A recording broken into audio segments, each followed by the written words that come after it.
En un mundo don queremos, sin pausa y olvidamos escucharnos, abrirnos a lo bueno puede sentirse como un acto de valentía radical. Estar receptivos al amor, a la riqueza y a la abundancia, no es cierta magia, es un compromiso profundo con nuestra propia dignidad. Hoy quiero invitarte a respirar, soltar el miedo y permitir que lo bueno entre en tu vida sin disculpas. Porque cuando eliges abrir tu corazón, tu mente y tu energía, la vida responde. Y no responde piquio. Responde con propósito, claridad y plenitud. La apertura es un acto de valentía, no de debilidad. Porque exige mostrar partes de nosotros que muchas veces hemos protegido durante años y que consideramos demasiado frágiles para exponerse al mundo. Cuando elegimos abrirnos, no lo hacemos desde la ingenuidad, sino desde la conciencia profunda de que la conexión auténtica requiere transparencia, honestidad emocional y la disposición a ser vistas tal como somos, sin máscaras que suavizan nuestras inseguridades ni armaduras que ocultan nuestras heridas. Abrirse implica aceptar la posibilidad de ser malinterpretados, juzgados o rechazados, y en así avanzar con el corazón dispuesto. Porque sabemos que la vida es plena se construye en la frontera donde lo seguro termina y comienza lo verdadero. La valentía de abrirnos no se demuestra en la ausencia de miedo, sino en la capacidad de caminar con el sin dejar que nos paraliza. Cada vez permitimos que otro ser humano se acerque realmente, ampliamos nuestro mundo interno y damos espacio a nuevas formas de amor, creatividad y abundancia que llama en seguir en un terreno cerrado por la desconfianza. La debilidad no está en la apertura, sino en el encierro emocional que nos mantiene atrapados en viejos patrones de defensa que solo nos repiten soledad, confusión y estancamiento. La apertura es un compromiso con la evolución personal y con la verdad, porque nos obliga a confrontar lo que sentimos, lo que decimos y lo que tememos, y en ese proceso encontramos claridad para decidir que nos queremos ser y no queremos relacionarnos. Cuando abrimos nuestra mente, and desafiamos creencias rígidas que limitan nuestras oportunidades y comenzamos a ver posibilidades donde antes solo había barreras. Cuando abrimos nuestro corazón, permitimos que el amor circule con mayor libertad y dejamos que la vulnerabilidad se convierta en un puente hacia vínculos más profundos. Cuando abrimos nuestra energía, damos permiso a la abundancia para fluir hacia nosotros sin resistencia, porque dejamos atrás la narrativa de no merecimiento que muchas veces heredamos sin cuestionar. La valentía de la apertura también significa aceptar no podemos controlar la respuesta del mundo, pero sí podemos controlar nuestra intención de vivir desde un lugar de autenticidad. Abrirse es un acto de responsabilidad emocional, ya que implica reconocer que merecimos recibir lo bueno sin minimizar nuestro valor ni anticipar escenarios de dolor que no han ocurrido. También exige paciencia con nosotros mismos, porque aprender a abrirse es un proceso gradual que requiere práctica, autocompasión y la voluntad de intentarlo incluso cuando no sabemos cuál será el resultado. La apertura nos incita a confiar no de forma ciega, sino consciente, entendiendo que la confianza es una elección diaria que se construye desde el respeto propio y la claridad con la que establecemos límites sanos.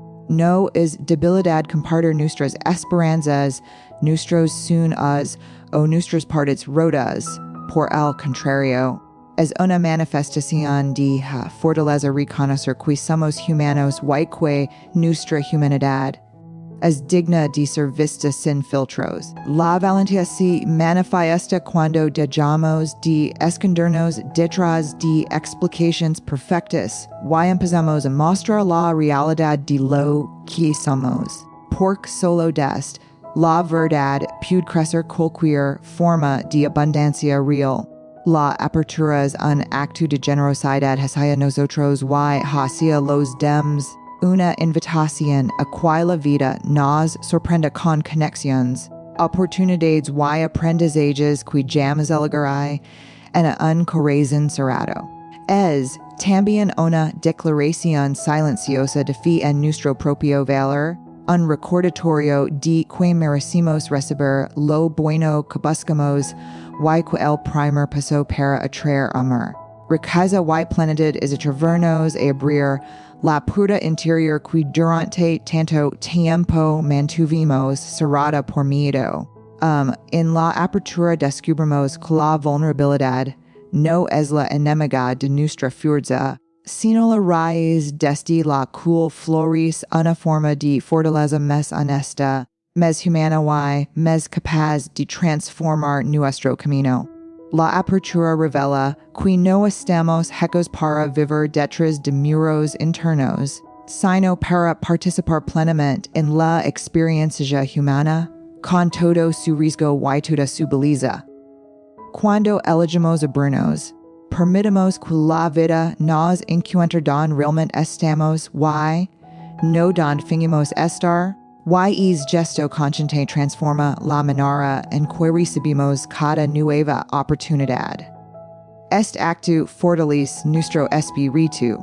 La abundancia comienza con la disposición interna, no con los resultados externos, porque la forma en que interpretamos el mundo determina lo que creemos posible para nosotros y lo que permitimos que entre en nuestra vida. Muchas personas pasan años persiguiendo ideales externos de éxito, acumulando logros o buscando validación, pero aún así se sienten vagas as porque la abundancia no reside en lo que tienen, sino en la manera en que se recibe, se aprecia y se sostiene. La disposición interna es la base emocional y mental que estabiliza el tono de nuestras decisiones, de nuestra energía y de nuestra capacidad para reconocer lo que realmente nos hace crecer.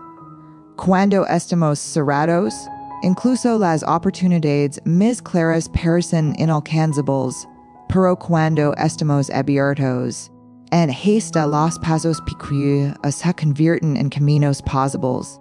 La disposición interna también implica cuestionar las narrativas aprendidas que nos dicen que la abundancia es para unos pocos o que debemos sufrir para merecerla. En estas creencias limitantes creen una barrera invisible que nos impide ver caminos que ya están abiertos frente a nosotros. Cuando empezamos a reconstruir nuestras creencias desde el merecimiento, nuestra percepción cambia profundamente. Dejamos de ver la vida como un campo de competencia y empezamos a verla como un espacio de posibilidades. La disposición interna nos invita a elegir una mentalidad que honra nuestro valor, incluso antes de que exista una prueba externa de somos capaces. La disposición interna también se manifiesta en la manera en que gestionamos nuestras emociones. Si vivimos anclados en la ansiedad por el futuro o en la frustración por el pasado, nos desconectamos del presente, que es el único lugar donde la abundancia realmente puede florecer. La abundancia requiere presencia porque solo cuando estamos aquí, atentos y receptivos, podemos identificar oportunidades, tomar decisiones alineadas y responder a la vida con claridad en lugar de reaccionar desde el miedo. En esta apertura emocional nos permite ver con mayor nitidez las seriales que antes ignoramos, no pork no existieran, sino pork nuestro estado interno no estaba preparado para recibirlas. También implica respetar nuestros límites y nuestras necesidades. La abundancia no se trata solo de recibir más, sino de saber que recibir y que no, que energía es nos nutren y que las nos drenan. Una persona con disposición interna reconoce que desear no es tan abundante como desear así. Porque la abundancia se basa en la calidad de lo que permitimos en nuestro mundo, no en la cantidad. Esto requiere honestidad con nosotros mismos y la valentía de priorizar lo que realmente nos nutre, incluso si eso significa alejarnos de lo conocido. La disposición interna es un compromiso continuo con el crecimiento personal. No es un estado fijo, sino una práctica que se fortalece con la autoconciencia, la gratitud y la intención. Cuando cultivamos estas prácticas, los resultados externos empiezan a alinearse naturalmente con nuestro mundo interno, no porque la vida prime magicamente nuestro esfuerzo, sino porque aprendemos a movernos con mayor claridad, determinación y apertura. Y en ese movimiento consciente atraemos relaciones más sanas, decisiones más valientes y oportunidades que reflejan nuestra nueva manera de estar en el mundo. La abundancia comienza dentro porque es allí donde definimos que valoramos, que merecemos y que estamos listos para recibir, y esa definición interna moldea silenciosamente cada aspecto de nuestra vida. En lo más profundo, la disposición interna hacia la abundancia es un acto de confianza en nuestra capacidad de sostener lo bueno sin sentir que será arrebatado. Significa permitirnos crecer sin pedir permiso, avanzar sin disculpas y reconocer que nuestra luz no amenaza a nadie. Cuando entendimos que la abundancia no compite, sino que expande, dejamos de vivir deste, la escasez y empezamos a actuar desde un espacio donde la creatividad, la conexión y la prosperidad pueden fluir con naturalidad. Y esta apertura interna crea el terreno fértil donde nuestras decisiones pueden transformarse en resultados abundantes duraderos. El amor la liga cuando dejamos de auto-sabotear nuestra conexión, porque mientras estemos atrapados en patrones de defensa que construimos para evitar el dolor, no podremos permitir que nuestras relaciones florezcan de manera auténtica. La auto-sabotage aparece cuando nuestras experiencias pasadas nos encierran creernos es peligroso, que mostrar vulnerabilidad conduce al rechazo o que depender emocionalmente alguien nos hace perder valor. Estos temores, aunque comprensibles, actúan como murales invisibles que levantamos automáticamente cada vez que sentimos cercanía. El problema es que esos murales no solo bloquean el dolor, también bloquean el amor, la ternura y la posibilidad de construir vida en que los realmente nos transforman. Por eso, mientras sigamos reaccionando desde esas memorias emocionales sin cuestionarlas, repetiremos los mismos patrones que nos mantienen lejos de la conexión que tanto decimos. Dejar de autosabotarnos implica observar con honestidad la forma en que respondemos cuando alguien intenta acercarse. A veces nos volvemos fríos, evitamos conversaciones importantes o exageramos errores ajenos para justificar nuestro alejamiento. Otras veces aceptamos relaciones no nos hacen bien porque creemos que no podemos aspirar a algo mejor. Cuando empezamos a reconocer estos patrones, descubrimos que no son señales de incapacidad, sino heridas que buscan ser atendidas. La verdadera transformación ocurre cuando decidimos dejar de actuar en automático y comenzamos a elegir respuestas más conscientes, más alineadas con la clase de amor que queremos construir no con el miedo que intentamos evitar. El amor liga con más fuerza cuando dejamos de sabotear nuestra capacidad de recibir. Muchas personas en Helen Carrigo, pero cuando alguien lo ofrece, lo cuestionan, lo minimizan o lo rechazan, no porque no lo deseen, sino porque no saben cómo sostenerlo. La autosabotage nos hace interpretar la bondad como manipulación, la ternura como debilidad y la presencia como una amenaza.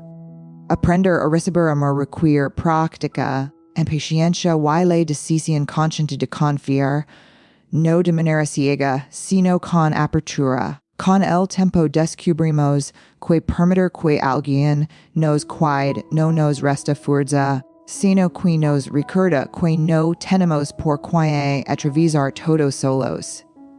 Recibir plenamente es un acto de valentía, porque nos invita a abandonar la idea de que debemos merecer cada gesto de cariño con sacrificio o profesión, dejar de autosabotarnos también exige construir una relación interna más amable.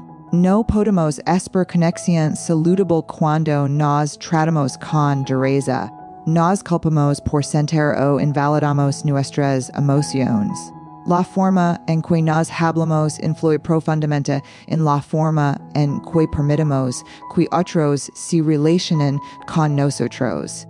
Cuando reemplazamos la crítica interna por autocompasión, nuestras defensas empiezan a suavizarse, y nuestra capacidad de vernos se expande. La autocompasión no significa evitar la responsabilidad emocional, sino sostenernos con respeto cuando estamos creciendo, aprendiendo o reparando errores. Esta suavidad interna crea espacio para que podamos mostrarnos sin miedo a ser destruidos por nuestras propias expectativas imposibles. El amor también liga cuando dejamos de buscar control absoluto en nuestras relaciones.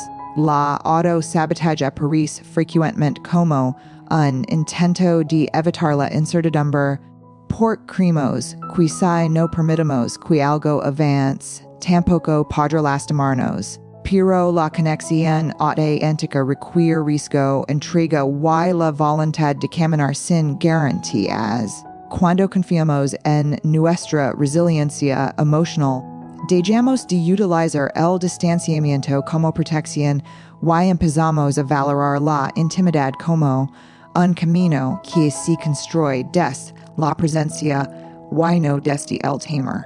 Finalmente, el amor liga cuando dejamos de sabotear nuestro propio deseo ser amados y permitimos que nuestras acciones reflejen esa apertura. Cuando aceptamos que merecemos relaciones que nos nutren, empezamos a elegir desde la claridad y no desde el miedo.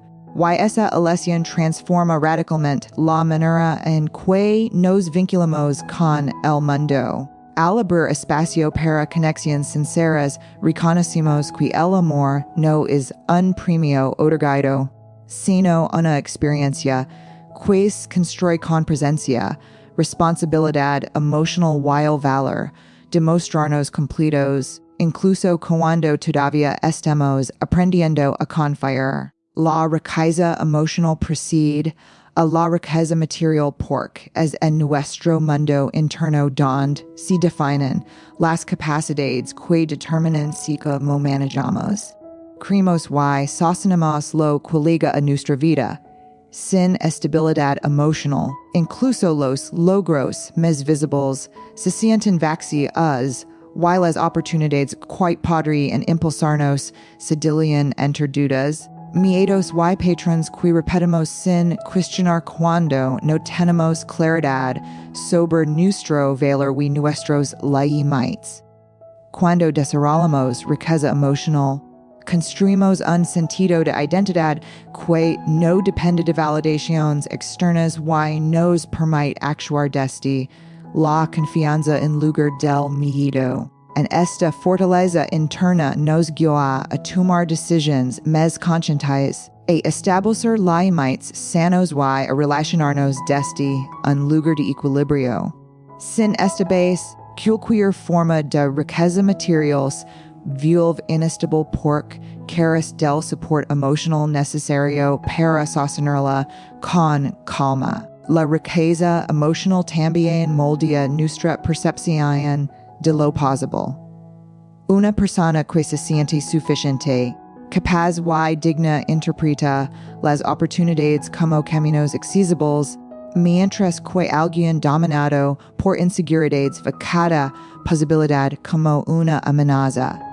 Esta diferencia interna determina nuestra apertura a recibir, crear y expandir. La riqueza material no puede sostenerse cuando la mente está atrapada en narrativas de insuficiencia que sabotean cada paso hacia el crecimiento. Cuando cultivamos riqueza emocional, aprendemos a regular nuestras emociones, a reconocer nuestros patrones y a responder en lugar de reaccionar. Esta capacidad nos permite enfrentar desafíos con serenidad y tomar decisiones desde un estado mental más claro. La riqueza emocional nos prepara para manejar la incertidumbre, negociar con inteligencia y mantener la calma frente a los cambios.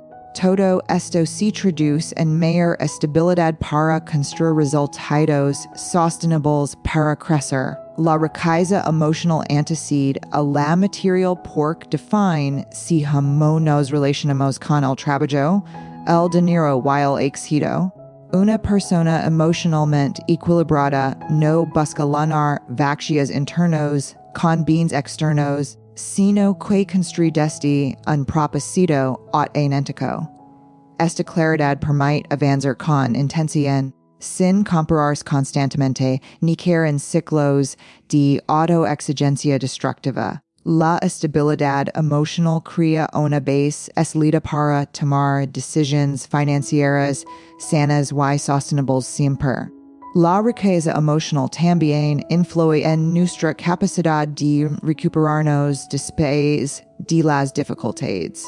Una persona con fortaleza interna interpreta los fracasos como experiencias de aprendizaje y no como juicios sobre su valor. Esta perspectiva le permite perseverar, adaptarse y volver a intentarlo con más sabiduría. La resiliencia emocional crea las condiciones para sostener la constancia necesaria, que finalmente abre las puertas a oportunidades materiales más grandes y significativas siempre. La riqueza emocional nos enseña a relacionarnos sin miedo a la pérdida, porque entendemos que nuestro valor no depende de lo que poseemos.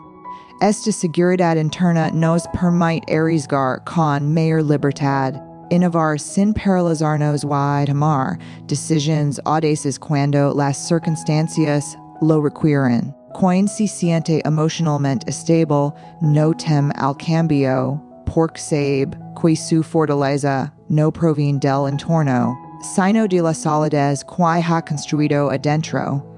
La riqueza emocional también define nuestra relación con la gratitud, una fuerza que amplifica cualquier resultado material. Cuando apreciamos lo que ya tenemos, dejamos de perseguir desde la carencia y comenzamos a crear desde la plenitud. Esta perspectiva transforma la forma en que trabajamos, nos relacionamos y tomamos decisiones. La gratitud emocional acta como un imán que atrae experiencias más alineadas con nuestro bienestar y fortalece nuestra capacidad para sostener. La riqueza emocional nos permite crear relaciones más sanas, y estas relaciones abren puertas que el dinero por sí solo no puede comprar. Las conexiones basadas en respeto, Empatía y autenticidad generan colaboración. Apoyo y oportunidades que nacen del vínculo humano. Una persona emocionalmente rica inspira confianza y establece interacciones más profundas, lo que influye directamente en su crecimiento material. La prosperidad se expande naturalmente cuando nuestras relaciones se construyen.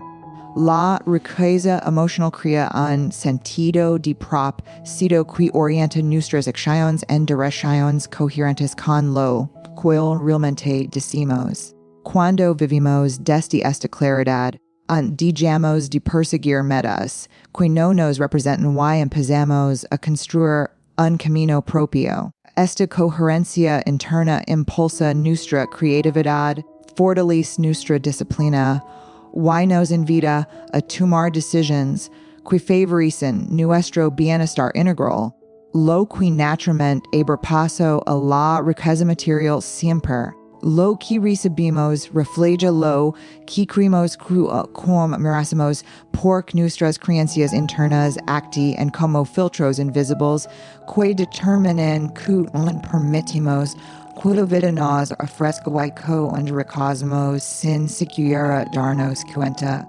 Cuando alabamos dentro historias de insuficiencia, pensamientos que nos dicen que no somos lo bastante buenos o que debemos conformarnos con lo mínimo, empezamos a vivir desde una postura de limitación que afecta nuestras decisiones, nuestras oportunidades y la forma en que nos relacionamos. Estas creencias profundas moldean nuestros vínculos, nuestro trabajo en nuestra manera de interpretar cada gesto del mundo que nos rodea. Si creemos que merecemos poco, aceptaremos migajas emocionales, laborales o afectivas, incluso cuando en nuestro interior exista un deseo inmenso de plenitud. Lo que recibimos también refleja lo que pensamos de nosotros mismos por la vida. Nos presenta constantemente situaciones que ponen a prueba nuestra autoimagen. Y nuestra reacción ante ellas revela el nivel de merecimiento que hemos interiorizado. Una persona que cree que merece bienestar se aleja con firmeza de vínculos que la disminuyen y se acerca a escenarios que promueven su autenticidad. En cambio, alguien que ha aprendido a esperar rechazo, conflicto o abandono interpretar incluso los gestos amables como sospechosos y se proteger de manera automática. En esta respuesta no surge por falta de deseo, sino por la creencia arraigada de que lo bueno no puede sostenerse o de que no está destinado para ella. Cuando empezamos a trabajar en lo que creemos que merecemos, nuestra vida externa comienza a reorganizarse silenciosamente. La transformación no surge de forzar resultados externos, sino de cambiar la manera en que nos vemos y nos tratamos. El merecimiento se cultiva cuando dejamos de castigarnos por errores pasados, cuando aceptamos que la vulnerabilidad no nos resta valor y cuando reconocemos que nuestras necesidades son legítimas. Esta validación interna genera un cambio profundo en la forma en que elegimos pareja, amistades, oportunidades laborales y espacios que nos rodean porque no actuamos desde el miedo a no ser suficientes. Actuamos desde la claridad que lo bueno también es para nosotros. Lo que recibimos también es influido por los limitantes que establecemos. Los limitantes son declaraciones silenciosas de merecimiento. Cuando establecemos limitantes claros, comunicamos al mundo que entendemos nuestro valor y que no permitiremos dinámicas que lo disminuyen. Los limitantes no se sostienen con rigidez, sino con coherencia emocional. Una persona que se siente digna no necesita justificar cada decisión, simplemente acta desde la claridad. Sin limitantes, aceptamos comportamientos y situaciones que erosionan nuestra autoestima, reforzando la idea de que no merecemos memes de lo que estamos recibiendo. Con limitantes, permitamos que lo que la liga a nuestra vida esté alineado con nuestro bienestar emocional.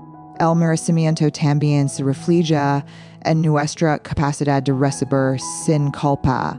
A muchas personas empujan lejos las oportunidades porque sienten que no están preparadas o que no son lo suficientemente buenas.